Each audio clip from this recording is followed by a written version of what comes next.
Bonjour à vous mes amis, cette fois on est rendu au triangle scalaire. Ah oui, le triangle dont on vous a fait savoir que c'est un triangle assez complexe. En fait, je pense que c'est le plus complexe des triangles que moi j'ai pu rencontrer, hein. Et donc on va pouvoir le décortiquer. Mais on vous dit que c'est assez complexe et c'est assez spécial, mais c'est pas si il n'y a pas. Ouais, il n'y a pas grande difficulté, c'est juste savoir ces formules, juste savoir comment les appliquer, et puis on applique une petite stratégie, et c'est vraiment simple comme solution. Donc, alors, le triangle scalène déjà. On a fait savoir dans une des vidéos précédentes que c'est un triangle dont aucun côté n'est égal à l'autre, aucun angle n'est égal à l'autre, ok? Donc, ça, c'est un triangle scalène. Donc, il n'y a rien qui est égal à l'autre ici. Tout est différent. Et donc, il faut déterminer chaque chose en fonction des données que l'on a, bien sûr. Donc, ici, on nous fait savoir qu'on va commencer ici par les aires ou surfaces et les périmètres. OK? Ailleurs, dans les isocèles, rectangles, équilatéraux, on n'a pas procédé ainsi. Mais ici, là, il semble que l'aire ou la surface ainsi que les périmètres sont des facteurs déterminants en ce qui concerne la résolution des problèmes dans les triangles scalaires. Alors, l'aire ici là d'un triangle ou bien la surface d'un triangle, c'est tout simplement égal à la base fois hauteur sur 2. Ok? On a ici là la base et voilà la hauteur sur 2, n'est-ce pas? Donc, la base, tout simplement, est la plus grande distance dans un triangle. Et puis, la hauteur est la droite qui va couper la base dans la plus grande distance en formant un angle droit. Vous voyez, on a ici un angle droit et on a la distance H qui coupe cette base en formant un angle droit. Elle la coupe en deux parties égales. Si c'était dans un triangle isocèle ou un triangle équilatéral, oui, les deux côtés seraient égaux. Mais là, on a un triangle scalène et donc on ne peut pas avoir euh, deux parties égales dans la base qui est coupée par une droite appelée hauteur, n'est-ce pas? Donc, l'aire est égal à la base fois hauteur sur 2. Donc, ça nous permet de déterminer dans l'aire de ce triangle scalène. Donc, c'est une formule qui nous aide pour la détermination des valeurs à déterminer dans le triangle. On a aussi le périmètre qui est tout simplement égal à la somme des côtés. Donc, le périmètre de ce triangle scalène est égal au côté F plus G plus D. Ok? On a le périmètre. Et le demi-périmètre, ce sera tout simplement le périmètre divisé par 2, n'est-ce pas? Alors, le demi-périmètre étant égal au périmètre divisé par 2, on a aussi l'aire qui est égale encore à la racine. Ça, c'est une formule importante qui nous aide beaucoup dans la détermination des données dans le triangle scalène. Okay?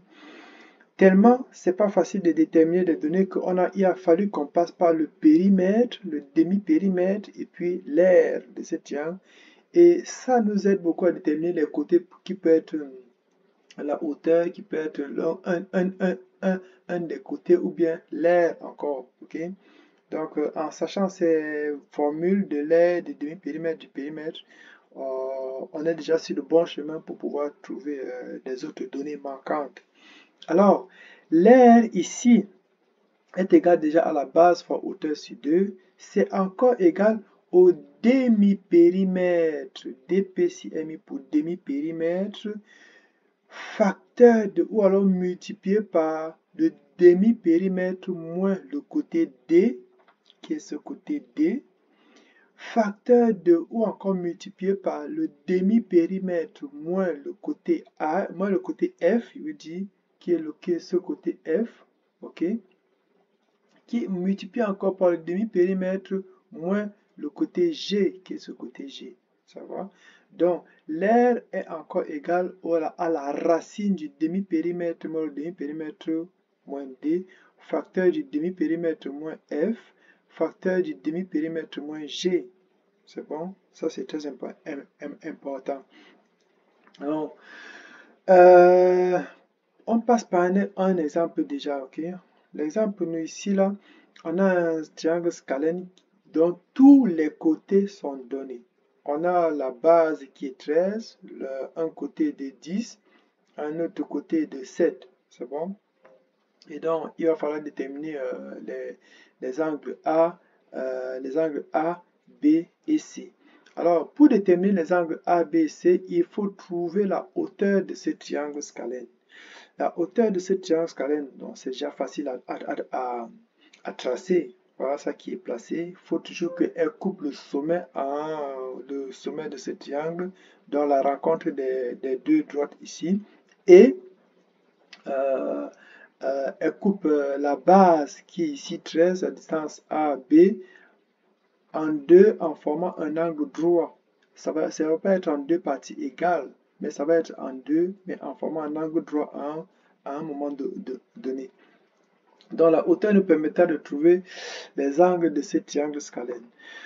Maintenant, étant donné que l'aire du triangle scalène est égale à la base fois la hauteur sur 2, on a la base 13, on a la hauteur qu'on ne connaît pas, et on peut donc avoir notre hauteur, ok? Cependant, on n'a pas l'aire, n'est-ce pas? Donc, ici, là, on a l'aire qui est égale à la base fois hauteur sur 2. Aussi, on a l'aire qui est encore égal au demi-périmètre, facteur du demi-périmètre moins le côté D, facteur du demi-périmètre moins le côté F, facteur du demi-périmètre moins le côté G. Okay? Tout cela dans la racine, n'est-ce pas? Voilà ça va. Maintenant, le périmètre étant égal à la somme des côtés, donc F plus D plus G, n'est-ce pas? Et puis le demi-périmètre est égal au périmètre tout simplement divisé par 2, n'est-ce pas? Ça, là, on les pose ces formules et on pourra trouver nos différents angles à partir de ces formules-là. Donc, on nous dit que nous utiliserons ces formules pour déterminer la valeur de ces angles. J'ai mis ici S, mais c'est une petite faute, ok? C'est la valeur de ces angles, ou alors les valeurs de ces angles. C'est un peu mélangeant. Bon, mais quand même, on évolue. Donc, faut dire que le demi-périmètre que nous avons ici, c'est tout simplement égal à la somme des côtés, donc 13 plus 10 plus 7 divisé par 2, et là le demi-périmètre c'est 15, n'est-ce pas? Alors, étant donné que le demi-périmètre c'est 15, on a l'aire d'un triangle qui est égal ici là, demi-périmètre, comme nous avons la formule de demi-périmètre fois le facteur du demi-périmètre moins le côté, moins un côté, facteur du demi-périmètre moins un autre côté, facteur du demi-périmètre moins un autre côté, n'est-ce pas? On a vu ça dans la formule ici là, n'est-ce pas? Demi-périmètre, demi-périmètre, demi-périmètre, demi-périmètre fois moins chaque demi-périmètre moins un côté, n'est-ce pas? Tout ça en facteur dans la racine ici là. Donc, c'est ce que nous avons ici. Donc, on a trouvé demi-périmètre égal à 15. Et donc, on met dans la racine pour trouver l'aire. Donc, demi-périmètre moins facteur de demi-périmètre moins un côté, demi-périmètre, facteur de demi-périmètre moins un autre côté, facteur de demi-périmètre moins un autre côté. Tout dans la racine. Et on a donc notre résultat qui est l'aire égale à 34,641.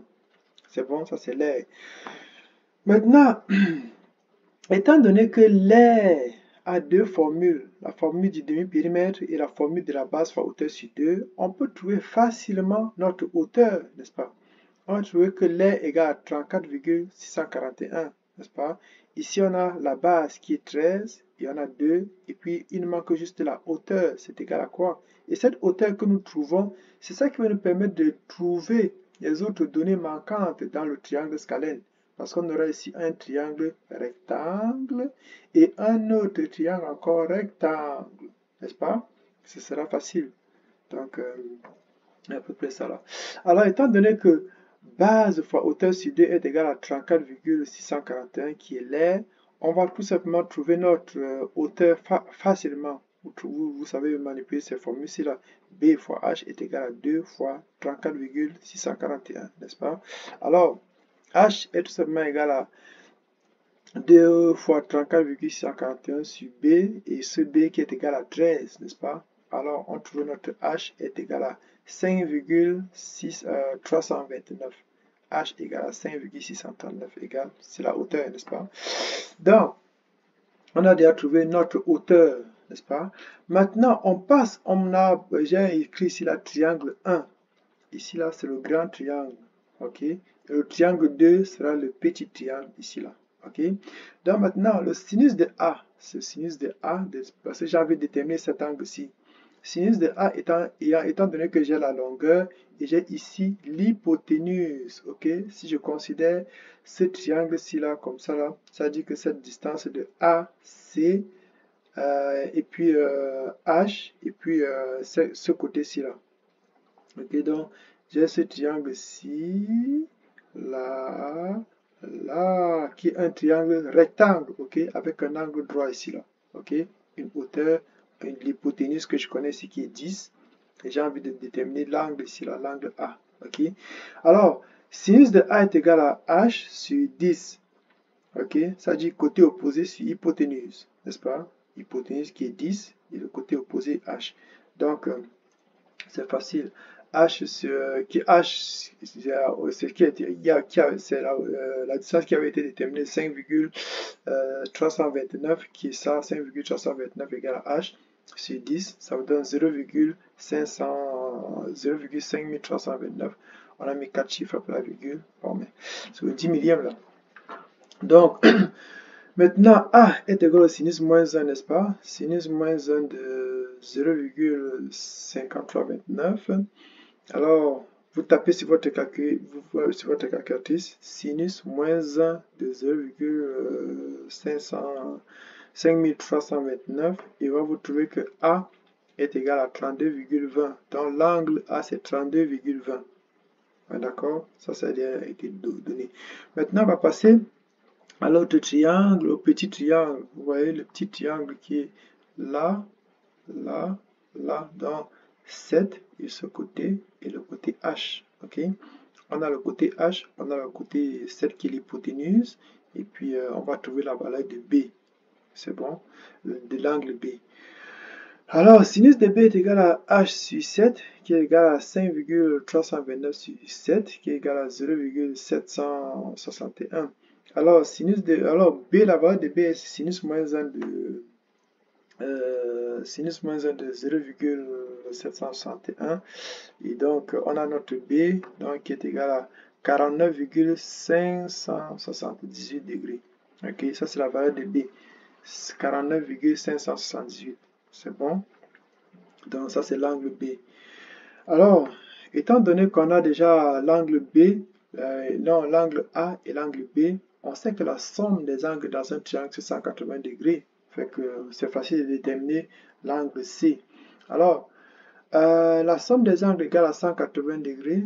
Alors, on a A plus B plus C égale à 180 degrés. Alors, on a 32,20 plus 49,578 plus C égale à 180. Donc, C est égal à 180 moins, on passe les deux valeurs sur deux bords, ils traversent de l'autre côté de l'égalité et ils se trouvent en signe négatif. Donc, 180 moins 32,20 moins 49,578. Ok, alors on trouve que notre C est égal à 98,22 degrés. C'est bon, ça c'est l'angle C. Alors nous avions à déterminer, nous avions déjà dans notre triangle scalène le côté, la base qui est 13, l'autre côté qui est 7, l'autre côté qui est 10. Nous avions à déterminer la valeur des différents angles. Ok, on a donc passé par nos formules et on a trouvé tous nos angles. Ok, on pouvait nous mettre une hauteur que nous ne connaissions pas et nous demander de déterminer ce côté à partir de ce point jusqu'à B ou à partir de ce point jusqu'à C ou alors même toute la longueur. On aurait passé par ces mêmes formules, croyez-moi, pour aboutir à ces mêmes résultats. Plus vous allez vous pratiquer, plus vous allez avoir des difficultés et vous saurez comment résoudre ces difficultés. Mais croyez-moi, avec toutes les formules qui ont été données, vous avez tout le secret pour résoudre ces problèmes. Déjà qu'en plaçant votre hauteur, vous vous retrouvez dans des triangles rectangles et c'est facile, vous vous retrouvez en situation de triangle rectangle et c'est facile pour vous de déterminer vos différentes solutions, ok, vos différentes données. Donc, comme d'habitude, pratiquez-vous et puis à la moindre difficulté, posez vos questions et nous ferons un gros plaisir de répondre à vos questions. C'est bon? Donc, merci beaucoup, merci encore, merci.